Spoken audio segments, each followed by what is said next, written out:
ขอแอบใต้ไหวสาในปุญญาปารมีธรรมของพระเถรานุเถระเจ้าคณะพระสังฆาธิการจุโตนจุองค์ขอความผาสุกในธรรมจุงมีแก่บรรดาพี่น้องศรัทธาตายกตาญิกาทั้งหลายจุผู้จุคนที่ทับฟังรายการนี้อยู่ยังบ้านยังจองไหลนากามเขตประเทศบ้านเมืองของแต่ละท่านเอาปะกันวันนี้วันศุกร์ที่16วันนี้วันหวยออกตัวนี้นะ วันที่16พฤษภาคม2568พอจะเสี่ยงเดือนพฤษภานี่เหรอได้มาเกิ่งมั่งห้างเดือนละวันนี้ก็ทุกแล้วไม่ออกรายการสักกรรมเพราะว่าท่านผู้อำนวยการสถานีวิทยุติดภารกิจแล้วก็ไฟฟ้าในวัดที่สถานีวิทยุตั้งอยู่ดับเพราะว่าปัจจัยหลายอย่างที่ทำให้หลายๆอย่างมันแบบเป็นไปตามที่เฮาท่านทั้งหลายคิดเอาไว้ในสุกแล้วเนี่ยตั้งใจเต็มที่ว่าวันนี้จะให้รวดประชาสัมพันธ์งานหลายๆอย่างที่มันจะเกิดขึ้นใกล้ๆนี้ท่านทั้งหลายได้ยินได้ฟังก็ปรากฏว่าบ่เป็นไปตามนั้นสักกรรมก็ต้องไหลไปตัวนั้น แต่วันนี้ได้มีโอกาสมาพบกับท่านทั้งหลายละก็จะได้แจ้งข่าวสารงานบุญเหี่ยก่อนที่จะได้เตดน้ำเตดธรรมในช่วงใกล้ๆเนี่ยคือวันอาทิตย์วันพุธก็วันเสาร์วันพุธนี่พี่น้องปางปลาไหลพี่น้องบ้านดงพี่น้องตัดเหมย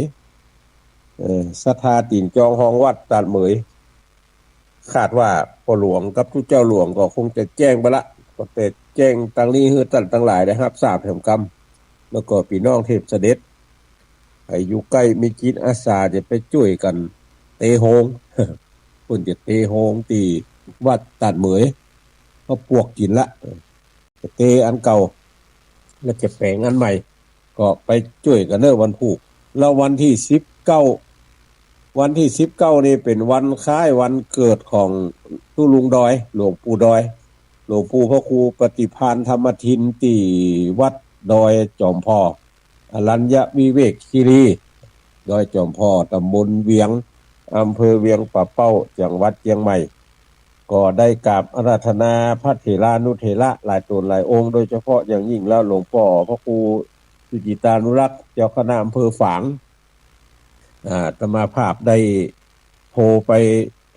นิมนต์เปิ้นแต่วันนั้นเป็นที่เรียบร้อยละแล้วก็แฮมหลายตนหลายองค์ที่จะได้เมตตาไปเป็นสงฆ์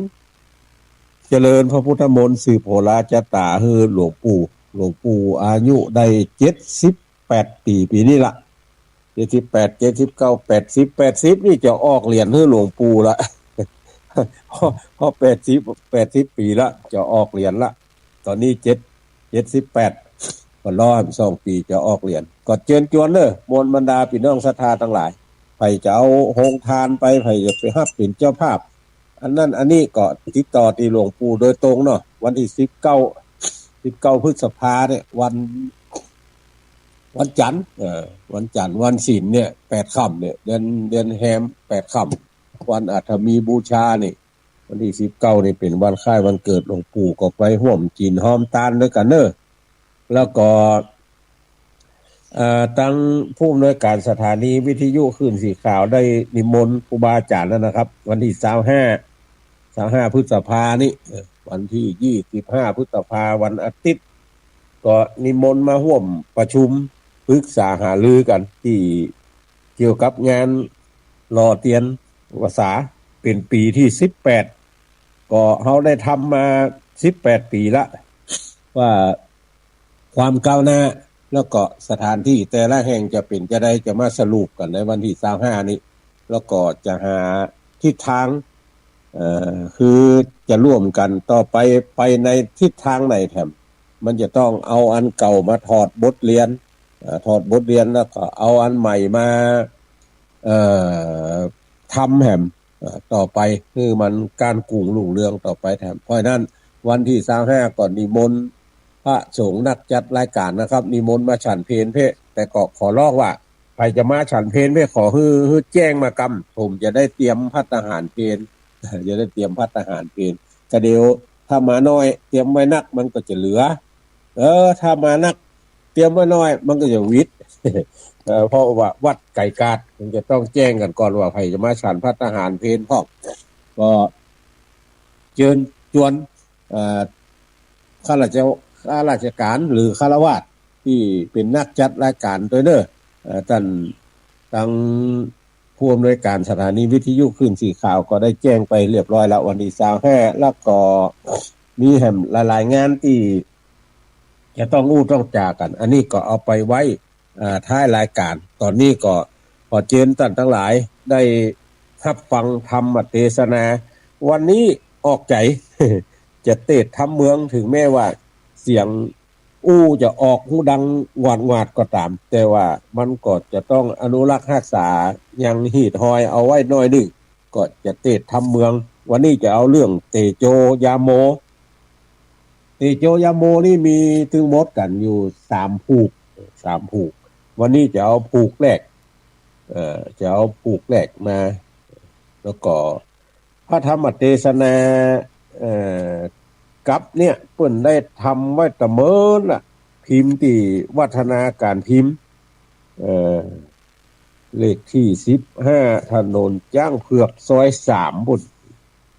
ก็จัดพิมพ์เผยแพร่โดยพระบุญทองสุวรรณโนวัดดอนจันทร์หมู่ที่3ตำบลตาสลาอำเภอเมืองเชียงใหม่เป็นผู้จัดพิมพ์ก็เป็นธรรมเทศนาฉบับล้านนาไทยก็เรื่องราวจะเป็นจะได้นั่นก็ขอนิมนต์แล้วก็เชิญชวนเฮาท่านทั้งหลายได้สดับรับฟังธรรมเตโจยโมผูก1ผูกแรกตามสมควรแก่เวลาสืบไปนะโมตัสสะภะคะวะโตอะระหะโตสัมมาสัมพุทธัสสะตามัดทางภาตัสสะปะละญา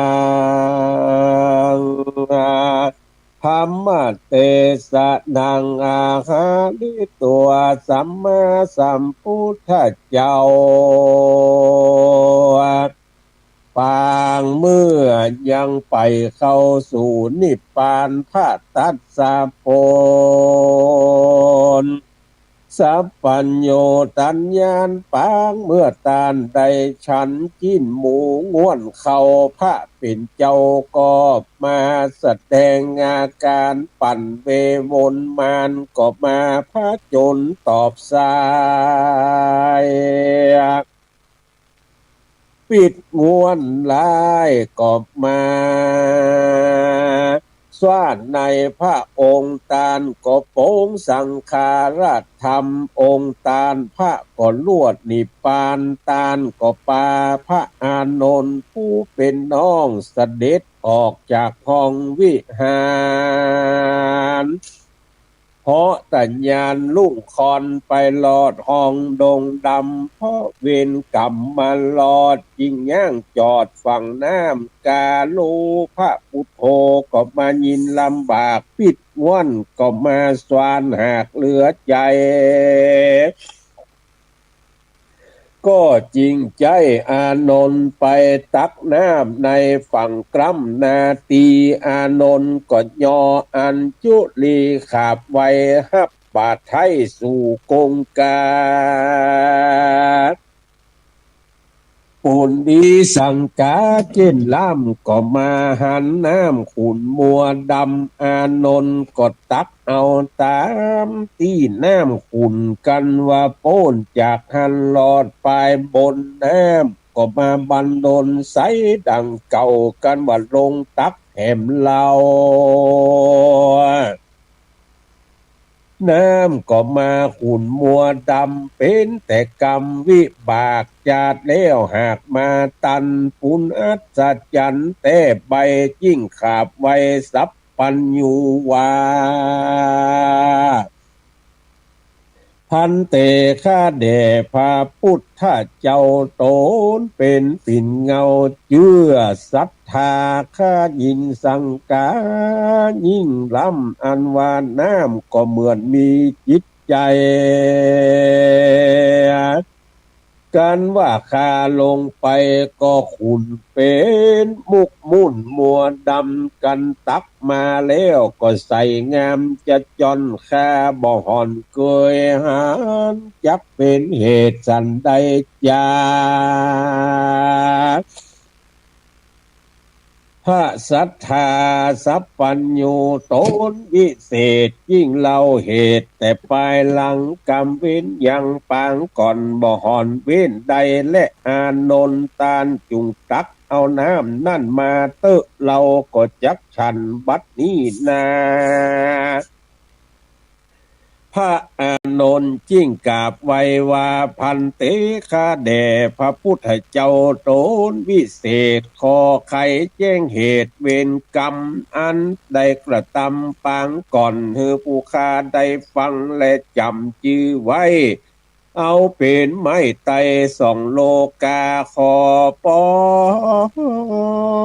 ขุนนาไข่จาเดเตอศรัทธาพระพุทธเจ้า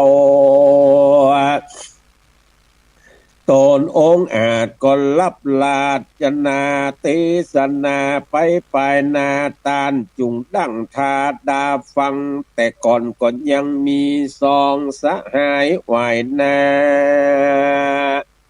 จุติจากจันฟ้าโลกลาเมืองคนวิบากเขาสองคนบทเสียงก็เลยไล่ตันจึงได้มาเกิดในห้องในต้องที่เมืองคนตุกอับจนล้ำยิงบ่มีเขาของสักสิ่งสักอันเทิงปีเดือนวันปันไขว้สองเจ้าก็ใหญ่โตมามีวาจาต่อตัง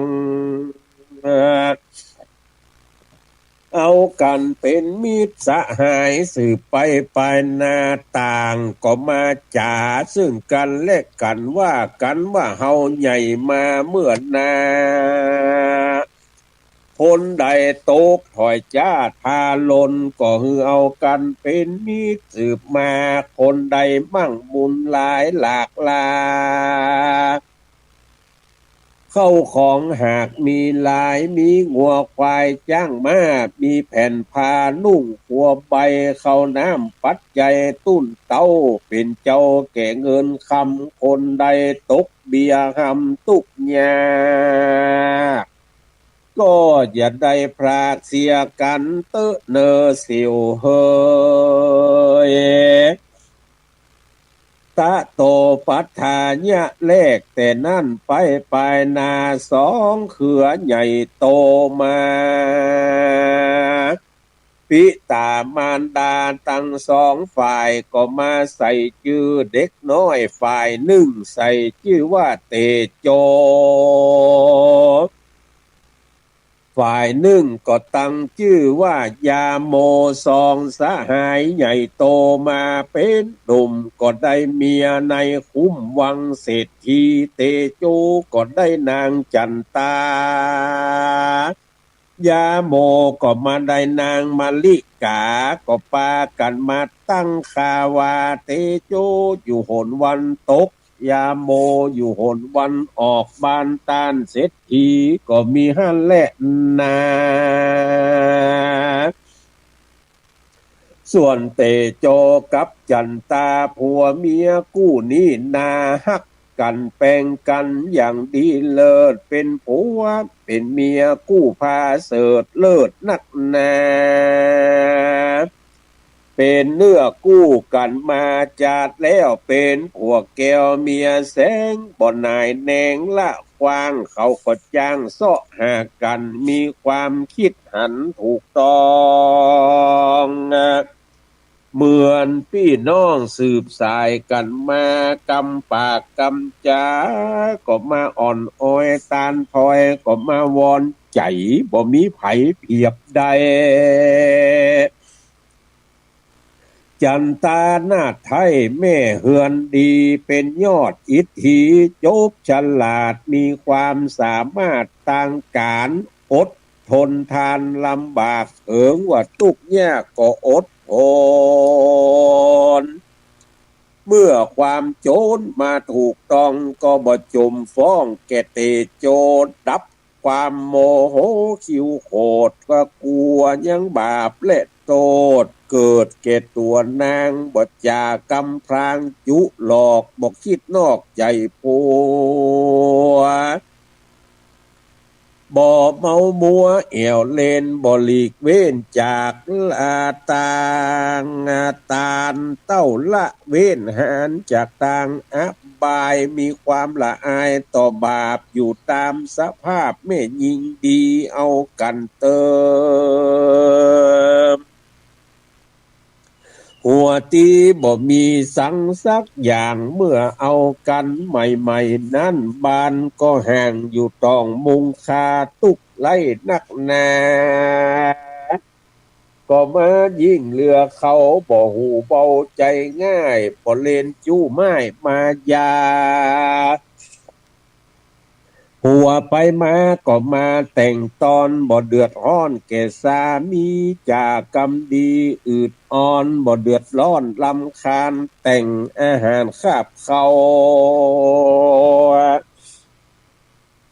แจ้งเมื่อเจ้าก็มากวาดเฮือนจานเป็นนิจการบอกขาดนางบ่ประมาทลาสากันว่าค่ำมาก็กวาดเขาแจงลงเจ้าก็กวาดลงไปเป็นหม้อเป็นไหถ้วยถาดล้างสะอาดหมดใสตั้งเตาไฟปื้นเฮือนและห่วงบานนางบอกข้านปัดกวาดจุวันวันก็มีหั่นและนา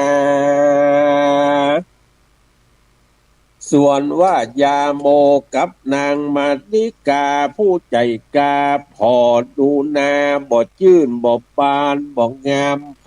มาตักถามก็ดักอยู่จือกือปกก้อยปากเนี่ยนาสากากปุ่นดีจังผัวมันจักว่าสั่งมันก็ว่าบ่ถูกแม่ยิงนาดูกใจดำผัวปากไปสักกามมันตอบใดเป็นร้อยแปลงเสียงใหญ่เสียงน้อยบอกวอนหูจามึงกูจมด่าเป็นโง่หงแห่พรุษวาจาจ้างไปมาเสบานเอวเล่าตาลควรผัวห่อเดือนตัวบ่ใจใส่ถือตัวใหญ่ว่ากูดีกำบ่มีก็แปลงใส่กำบ่ใหญ่ก็มาแปลงเอา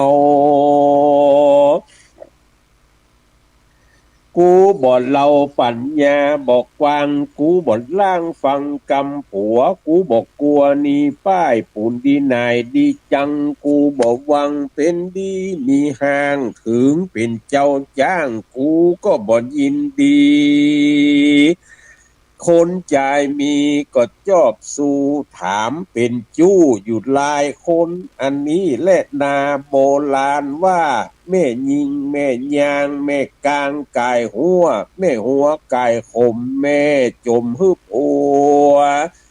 แม่คนครัวลงตะลางแม่เนี้ยแม่ยางมาเหาะก็มาได้แก่นางมาริกานี้แลนาพิษเกี่ยงกันข้าวใด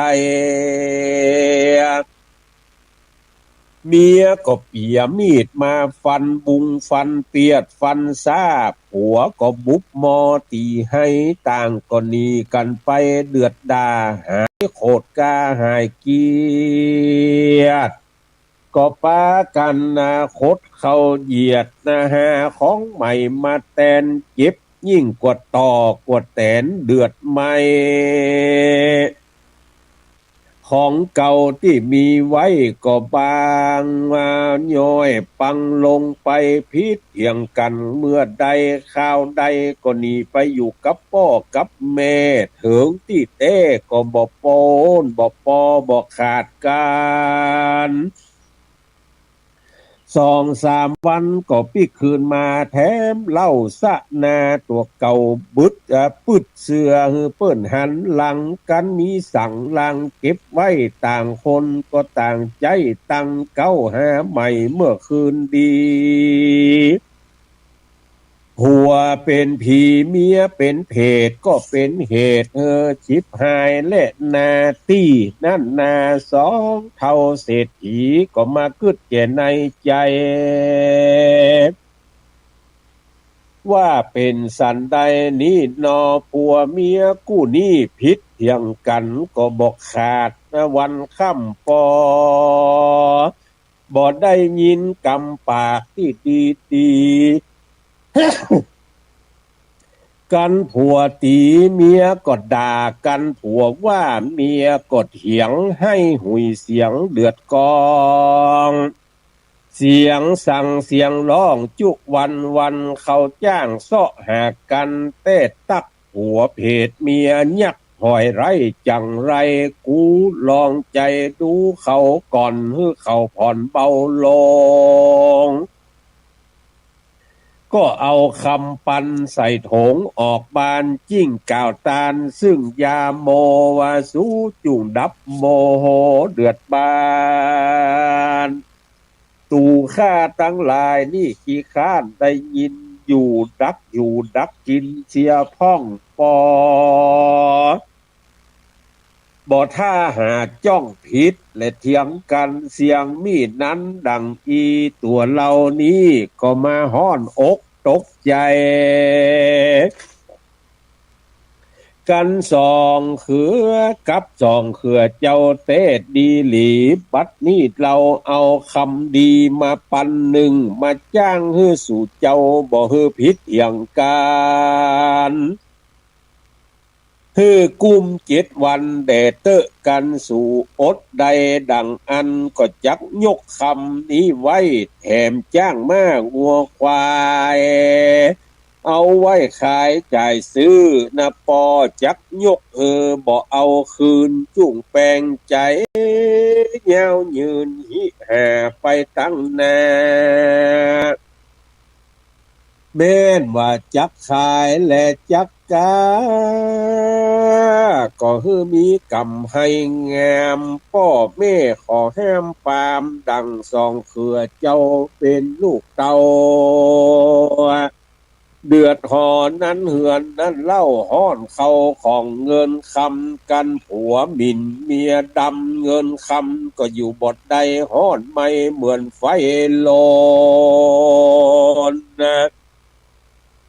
กันสู่โอดทนบทใดคำปันนี้อย่าเอาไว้จุงรีบเอาส่งคืนมาเตอะเนอ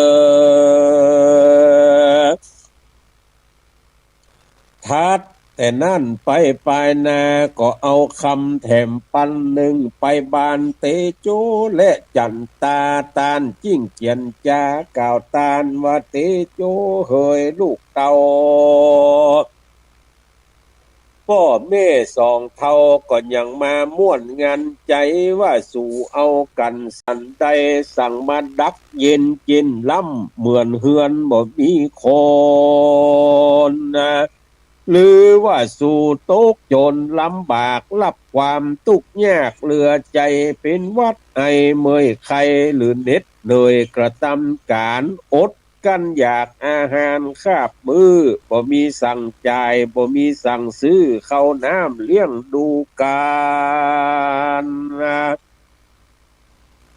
ป้อเอาคำมาปั่นมาฮือไว้จ่ายซื้อกินไปจุ้งทำใจเก่งกาเมียห้ามว่าก็อย่าฟังมันพ่อแม่ไข้หันสู่เจ้าไข้ได้ยินลูกเตา พิษเถียงกันใน7 วันไปนาจักแถมจ้างม้าวัวควายคนหลายไว้ใจสูอย่าได้ลืมกรรมพ่อแม่เอาคำมาปั่นมาจางกันนะปุดหมายขาดขว้างพ่อแม่ก็ยินดีกันสู่มีขันติอดทนกันใดก็อย่าเอาคำนี้ไว้รีบส่งคืนเมือฮือพ่อแม่และนากันเศรษฐี2 เท่ากลับคืนมาเฮือนนาแล้วเล่าดังอันก็มากองทาว่าลูกทั้ง2จักเป็นสันใดจาเตโจจะส่วนว่าเตโจ มันบ่มีโมโหเกียจกามันหวายนาคำแดงมันยินลักแปลงบ่อนแดงนายหวังจักได้ง่ายสบายใจกูจักกระทำสันใดฮือนางเดือดฮือนางโคดนางเกียดแก่กูจามันก็มันโนมันนาลงเฮือนไปบ่จ้าไปเกือกเอาน้ำขี้มาและเปอะจมตังเผาผมก็มาหยาบยุงเหม็นกินฟุ้งเฮือนจานเกือกเกลือยางขี้เปอะตมกระตำเหมือนดังผีบ้าแล้วก็มานอนห่มผ้าอยู่ในเฮือนก็มีฮั่นแหละนายามนั้นนางยอนจันตามากาดมาแต่เจ้ากับปอกเต้าคาวาร้องเรียกหาจองคาน้องกลับมาไปซื้อจีนไปซื้อป่าไปซื้อปูนปูยาหมากเมียงน้องซื้อมาพร้อมเสียงมีหลายเยื่องอุ่นจาไปในเฮียจ้าพี่เจ้าหรือว่านึ่งเข้าอยู่เตาไฟหรือว่าพี่ไปสวนนอกยังบอกพี่ปอกมากายินสังกาเต้ไปนางนาไทยพอไปมาบ่หันสามีกาซักแข่งนางก่อนเล่นเข้าไปในเฮือนหันสายใจนอนห่มผ้า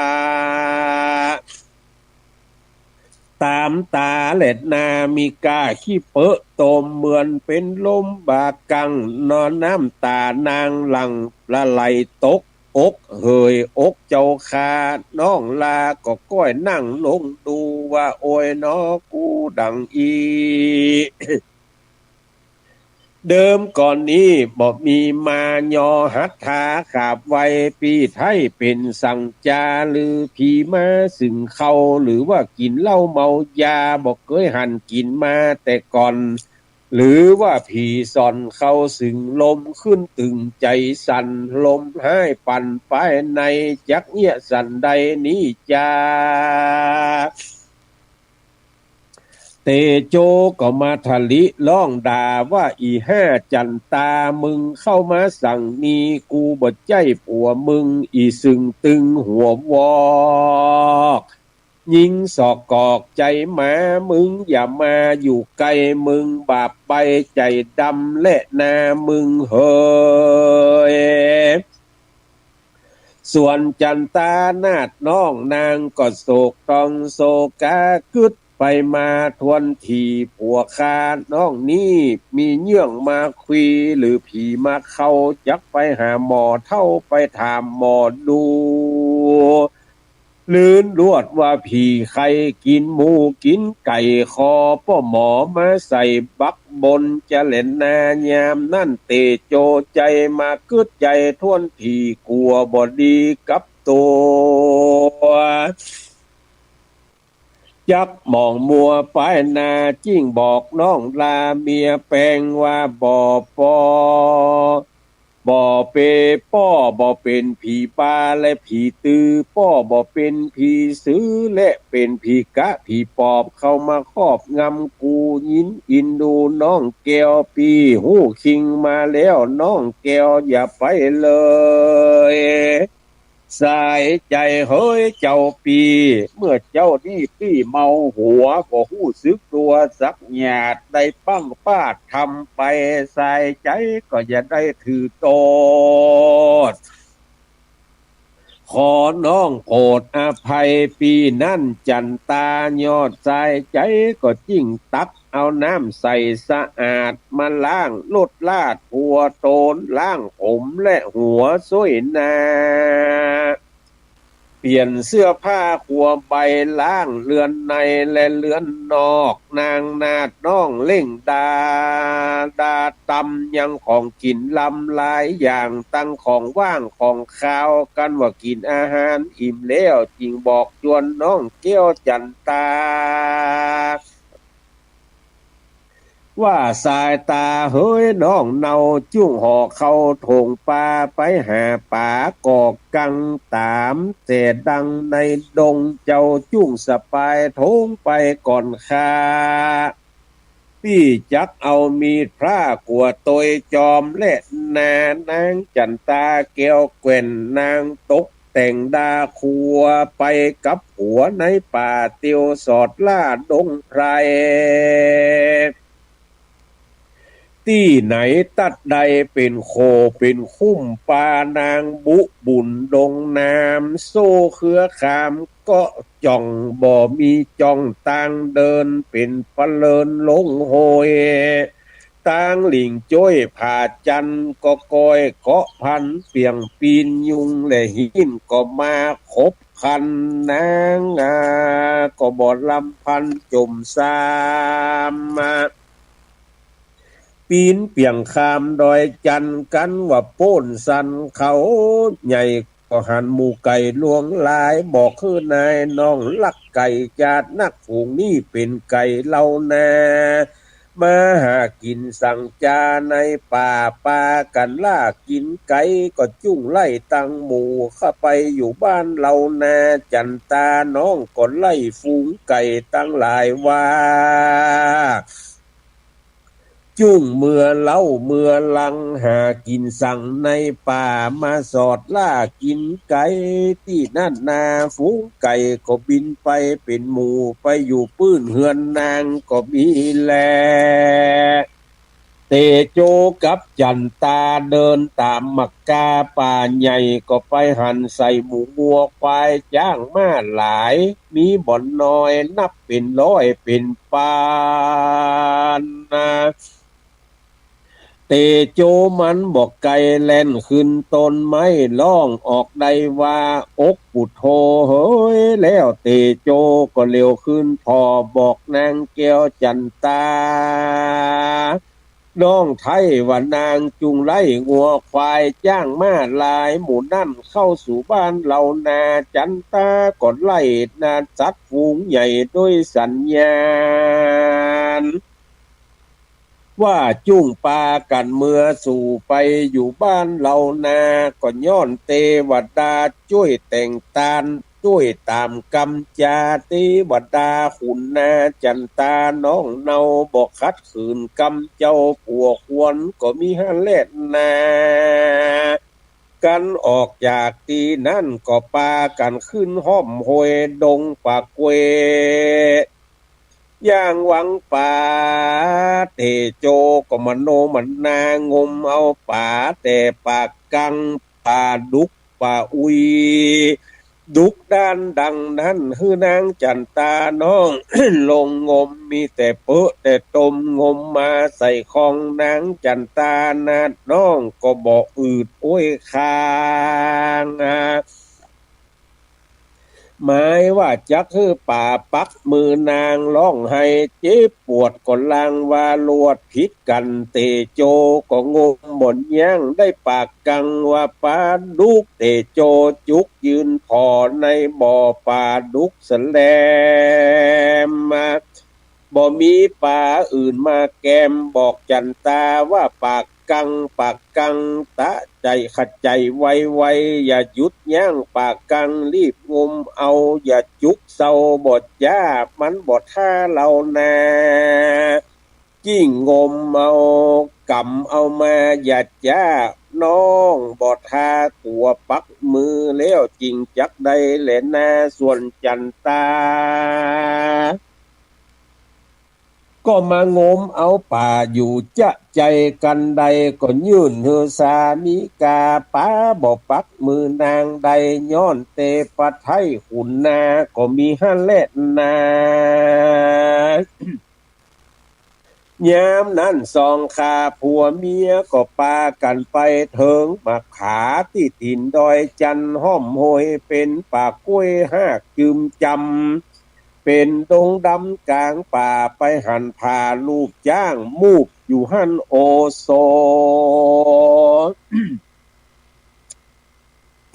เตโจก็เปียงขึ้นใดร้องหานางหน้าไทยกิงบางวัดอุลานางน้องไทยน้องอย่าได้คัดคอจุ้งตัดคอและค้อนจักขี่ตอนจ้างเรานาจันตานางนาไทยน้องบ่ได้คัดคอตัดค้อนและขอยื่นมือเตโจก็ย่องยืออยู่บนคอเอาไม้คอซับสายลูกโดยง่ายเลี้ยวปันเงินคำกองกันปื้นต้องจันตาน้องก็เก็บเอาคำใส่ทง ตาวันก็ปอลงคำแล้วบอกพวกแก้วลงมาพาลูกจ้างนั่นนามูกแมบดังเก่าเตโจเจ้าก็หาบเงินคำเตียวดงดำเถื่อนทองมาลอดทองเรือนตัวหันควายเล็กงัวจ้างแหลมแม่มาอยู่ท่านยังยายเป็ดไก่ลายเป็นหมูสัตว์มาอยู่ซุ้มกันมีหลายพันหลายอย่างตามปื้นตะลางตูบน้อยมุงคา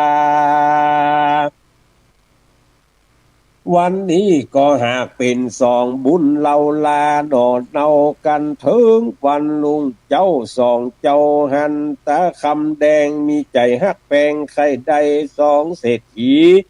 เอาไว้มีใจไข่ใดแถบนาตาติญาลุงแจงมาแล้วจิ้งบอกน้องแก้วจันตาว่าจันตาเฮ้ยน้องเนาเจ้าจู้ห่อเขาโถงปลาจักไปหาที่ใหม่วันวาได้บ่หลายได้งัวควายเป็ดไก่ตังถ้าไม่แถมกำที่นั่นนางก็แต่งตำยังห่อเขา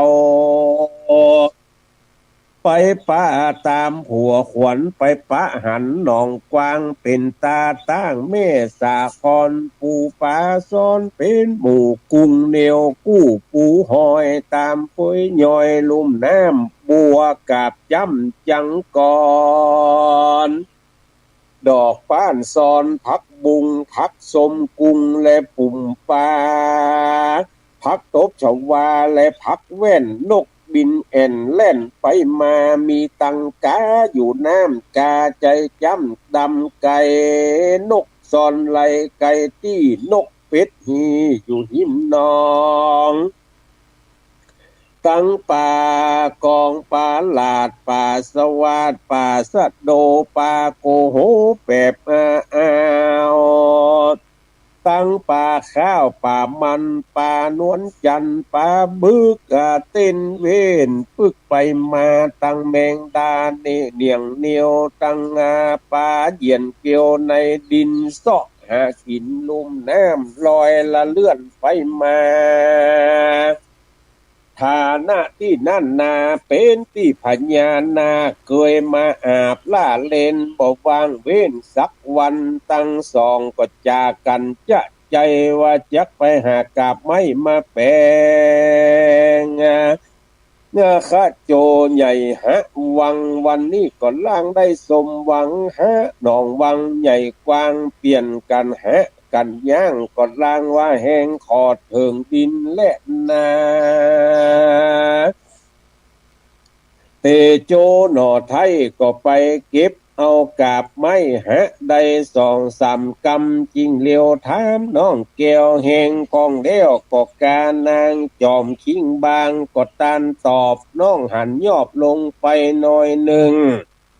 กระใจไวไวเปลี่ยนคาจักนั่งทางมเอาจันตาเหล่านาดน้องบ่จมบ่ฟ้องสันใดนางก็จิ้งลงไปหะไวบ่จ้าหนอน้องลาบ่เหลือกรรมอดทนกะตำหะน้ำอิดอ่อนห้าล้ำเหือใครปังบอกว่าสั่งซักสิ่งนางแก้วจิ้งจาเหลวจ้าเกือบแหงแล้วนาพี่เฮยเตโจก็บอกน้องแก้วแหงลงไปนักแล้วน้องแก้วจุงอดทนเอาเตอะเนอน้องเฮยยามนั้นจันตาหะเวยเวยจะใจผิวแดดไม่กาเยนางก้มหน้าลับตาหะจนน้ำจนเน็ดจนเลยเจ็บปวดเมื่อยกาดยาสองแขนนายดาจักหล่อนอิดเหนื่อยอ่อนหิวแรงอดใจแข็งบอกปากกำวิปากจันตามีนากาตัววิเศษหูตันเหตุสองลาก็จิ้งบุญออกมาป่าคางหน้ากล่าวอ้างเกียนจานหานางหะสั่งนาที่นี่น้ำนี่ของเฮานาเฮาเคยมาอาบเลนนะบ่ว่างเว้นสักวันตามที่เรามาหันเมื่อใดมันจักแหงหะ3 ปี 4 แล้งก็บ่เหือดแหงเถิงดินมาหะกินสั่งที่นี่นางก็จิ้งกล่าวจี้บอกแก่นากาว่าคาหะเอาปูเอาปลาหาเงินคำและเจ้าคาหะตั้งแต่เจ้าปออิดอ่อนเหลือแหงจักหะเอาแก้วเอาแสงเงินคำมีหนองนี้พญานาคก็จิ้งกล่าวจี้บอกน้องนาฏจันตาว่าอันเงินคำปูป่ามันบอกมาอยู่นี่ นางมหะดังนี้คาหันว่าเสียแหงยอดยิงแปลงตอบหน้าเถิงง่ายเถิงแย่ก็จักอดทนเอาเต็มวันนักเต็มว่าเบาสันใดก็ต้องสู่ต่างใดหูก็ยังต่างใดหูก็ยังดีมีบ่มีขอหะฮือแหงเถิง3 ปีเถิง4 แล้งก็จักลองเชื่อจามดูจะแดนนาตานเฮยในกาละยามนั้นพญานาคหูแจงกำวิบากแห่งเรานาคก็จิ้งเอาเงินคำฮือสองขาหนอนเนาว่าเงินคำนี้เล่าสองเจ้าจุ่งเอาไปมีโจกมีใจได้ลาปากันหาเต็มแหงเตอะเนอตาวันนูนนุ่งเจ้าสองเจ้าผู้จากันเอาคำปันไปส่งฮือปอเศรษฐีบอกตามมีหวานไวคาบาทไทยตุนตาขอเอาคำขามาส่งคืนพ่อแม่สองเท่าจันตาเมียข้าเจ้าน้องเนาหากเหมือนใจจักกะตำสันใดนางก็ตามใจกู้จางบดจางเงี่ยใดนาโจนปัญญาเสียแล้วนาและพ่อแม่เฮยเศรษฐีสองเท่าได้ยินกำลูกเต่าสองเท่าเย้มไข้หัวแล้วก็มาสอนสองผัวเมียว่าตั้งแต่นี้เมื่อไปเมื่อนาฮือสองเจ้าหนอดลาจุงลักกันแปลงกันอย่าตัดบันละขว้างใจเป็นพระถือศีลอย่านับกินนับอยู่ฮือปากันเรียนรู้ศีลธรรมอย่ากระทำบาปกาอย่าข้ามคาสัตว์และคนอย่าเป็นโจรสักลายอย่าเล่นจู้ไม้มายาอย่ามุสาลวงหลอกเป็นคนวอกใจไวอย่าดื่มกินเมลัยน้ำเหล้าฮือสองเจ้ามีสัจจะมีมานะอดกันอย่าได้สะบันขาดพุทธลงพ่อ แม่จักปันปงคำปันนี้หือเจ้าเป็นของขวัญลูกเต้าสองเจ้าสืบไปเมินนานสืบลูกสืบหลานไปนาตังงัวควายจ้างแม่ปงปันลูกสองลาตังไล่นาขอบคันสองเจียงจันนาสืบไปเมินนานอย่าได้ตกผานถอยจ้าไปปลายนาจำเลินไปแดดเตอะกันว่าโป่งปั่นเสร็จเมียนเลี้ยวสั่งลูกแก้วเราลากันว่าพ่อแม่มรณากากอมรณากาดก้อยฮือสองลูกน้อยจุ้งส่งสการดาเครื่องปริขานตานตอดอุติสะบุญรอดปิตามารดาอันใดลาลวงลับขอสิ่งทรัพย์ยังเหลือยกเขือสองลูกเต่าสองเจ้าสืบแตนเฮือนเตอะเนอลูกเคยกันว่าตาวันแรงลงคำสองเจ้าก็สั่งอำลาพ่อแม่แล้วกลับคืนมาสู่เรือนแห่งตนก็มีวันนั้นแหละนานิดที่ตังขี่ยาอันเตเตสนายังเตโจยาโมผูกทวนหนึ่งก็บังโกมโสมเลศสเดท่านพี่น้องศรัทธาตายกตานิกาจุผู้จุคนเฮาท่านทั้งหลายได้สดับรับฟังธรรมเตโจยาโมผูกทวนหนึ่งก็จบลงไปก็เป็นที่เข้าใจว่ากู้ที่หนึ่งเนี่ยเปิ้นเป็นคนมีศีลมีธรรมบ่เดือดบ่ด่าบ่จมบ่ว่าบ่หยังยังไงให้ไผสักอย่างผัวจะใจเนี่ยอย่างเมียก็ทำไปเพราะว่าเป็นผัวแก้วเมียแสงบ่ใจว่าเป็นผัวเพศเมียยักษ์เป็นผัวแก้วเมียแสงผัวแป้งเมียฮัก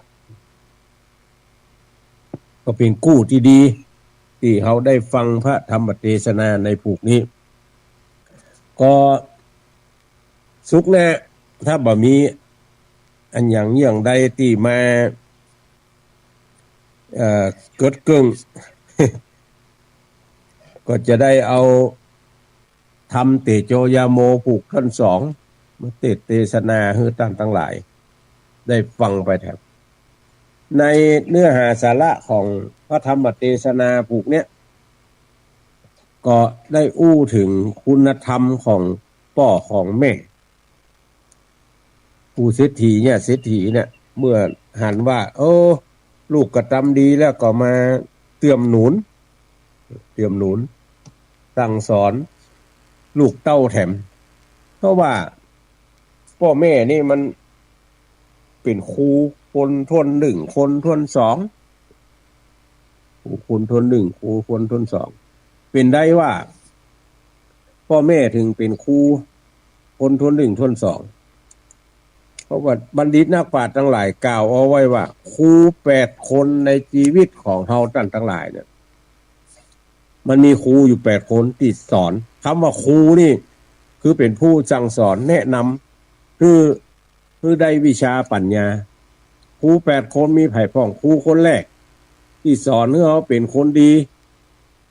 คือคนแรกที่เฮาฮ้องว่าแม่บ่มีแม่คนไหนจะสอนให้ลูกเป็นคนบ่ดีนะมันน้อยใหญ่มากน้อยนะเฮ้อคิงเป็นคนขี้ลักขี้จกเนอะนะไผเอาอย่างวางเหี้ยเฮ้อเปียเลยเนอะสิไปให้เหลือลักจกของพวกอย่างอี้บ่จะเจริญก้าวหน้านะจะเป็นดีมีห้างนะบ่มีแม่คนใดสอนอย่างอี้สักอย่างมีก็สอนให้ทำความดีโอ้ใหญ่หน้ากาบานมาให้ลูกเรียนหนังสือเก่งๆเนอะตั้งใจเรียนเนอะจะได้เป็นคนดีมีคุณธรรมเลยเพิ่นมีกับแม่ที่สอนเจอีอันนั้นครูคนแรกนี่คือแม่ครูคนที่สองที่สอนให้เฮาเป็นคนเก่งก็คือพ่อเวลาพ่ออุ้มหอบเอาลูกเต้ามันยังน้อยอยู่เนี่ยก็มักจะจูบจมดมแก้มสอนลูกว่าเป็นคนดีมีศีลธรรมเรียนหนังสือเก่งๆใหญ่มาแล้ว เรียนหนังสือเก่งแล้วก็จักได้เป็นเจ้าคนนะคนต่อไปแถมตามบุญสมปานที่เขาได้ทำมาจะไปเนี่ยอันหนึ่งอันใดที่มันบ่ถูกบ่ต้องทำนองคลองทำเนี่ยพ่อก็จะสอนเนี่ยพอใหญ่หน้ากล้าบานแม่น้อยเอาไปโรงเรียนเอาไปโรงเรียนนี่ไผสอนก็คือครูคนที่สามก็คือครูในโรงเรียนบอกว่าจะเป็นครูแม่ยิ่งครูปอดใจที่เป็นครูในโรงเรียนครูฝึกสอนครูสปะครูพละครูดนตรีครูครูที่มีในโรงเรียนนี่เป็นครูคนที่สามของเฮาสอนให้เฮาได้รู้วิชาปัญญาครูคนที่สามแล้วครูคนที่สี่ก็คือไผครูคนที่สี่นี่มันจะไผที่ไหนนี่คือเพื่อนของเฮาเนี่ยเหมือนกับเตโจยาโมเนี่ยผัวก็เป็นเพื่อนเมียก็เป็นเพื่อนผัวนี่คือครูคนที่สี่สอนให้เฮาใช้ชีวิต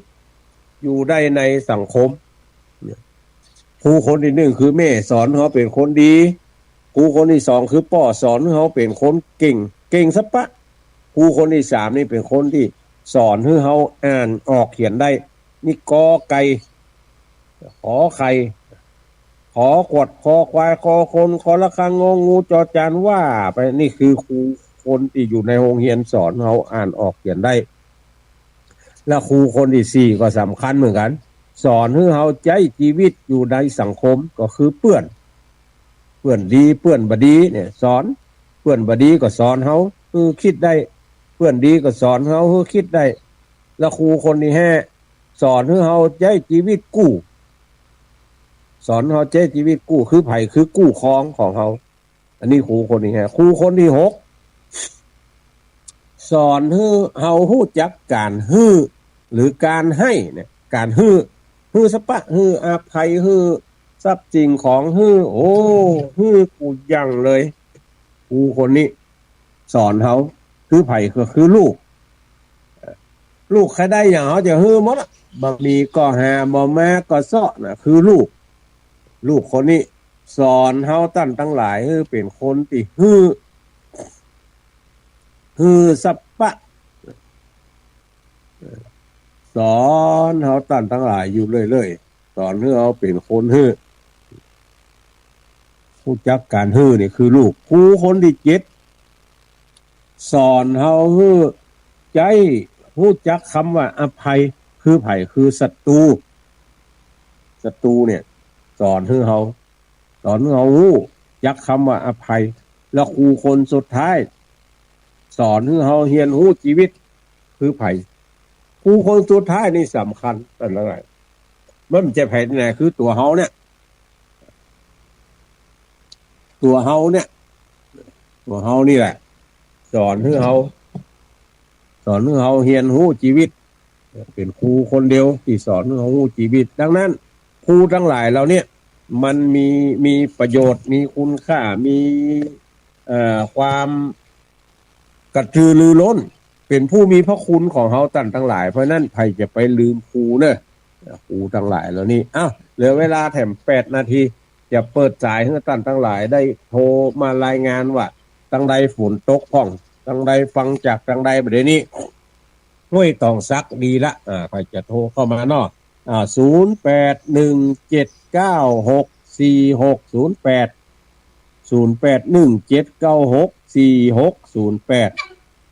เข้ามาละสายแรกเจริญปอน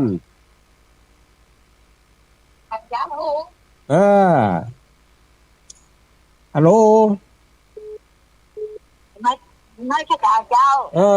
ยายพรครับฝนตกก่อนแล้วโงแดงเย็นตกอ่ะฝนตกอ่ะตกมานักๆจะได้กินพักพอก้าผมไม่ได้ปั่นเนาะมันมีปัญหาปั่นไปเลยข้าวข้ากี่นี้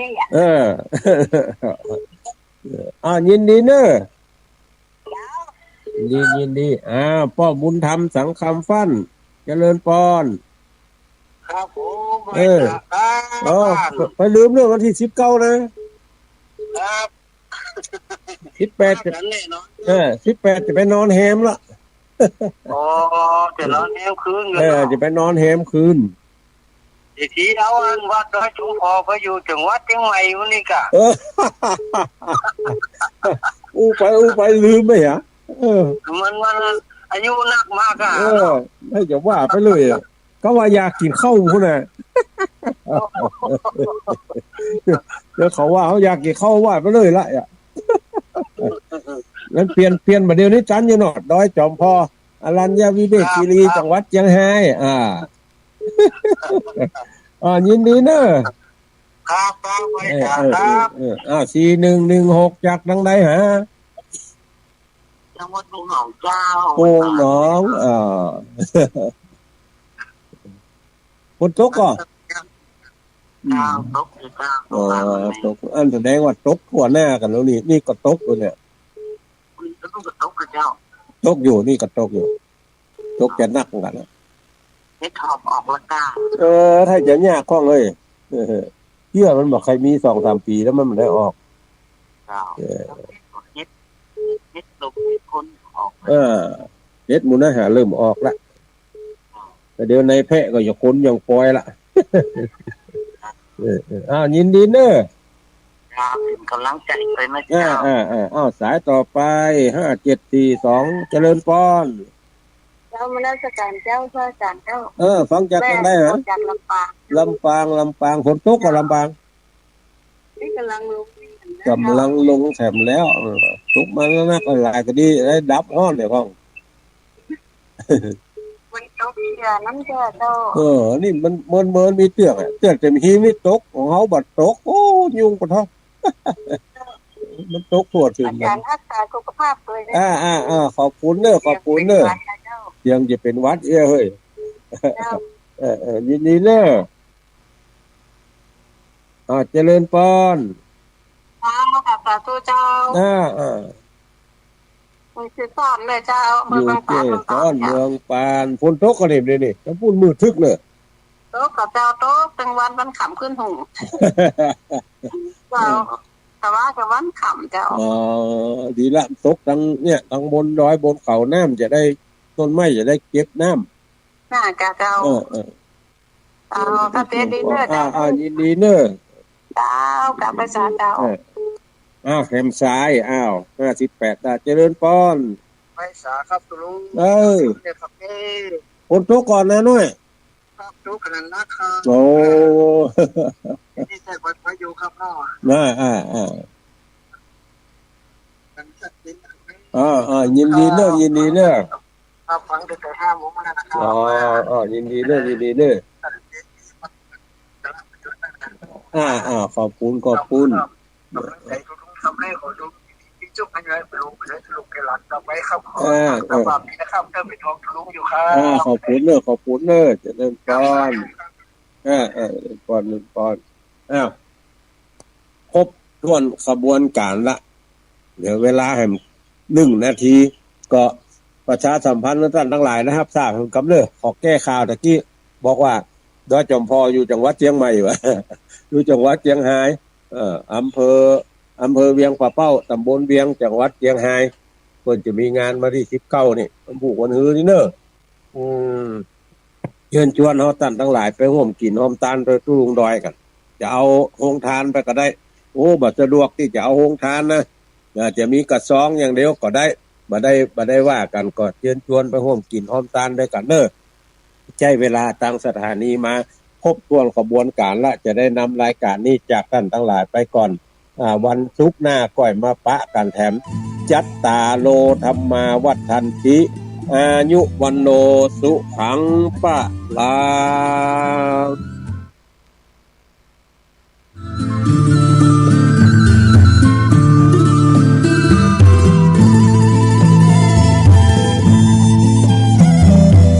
รายการที่ญาติโยมได้รับฟังจบ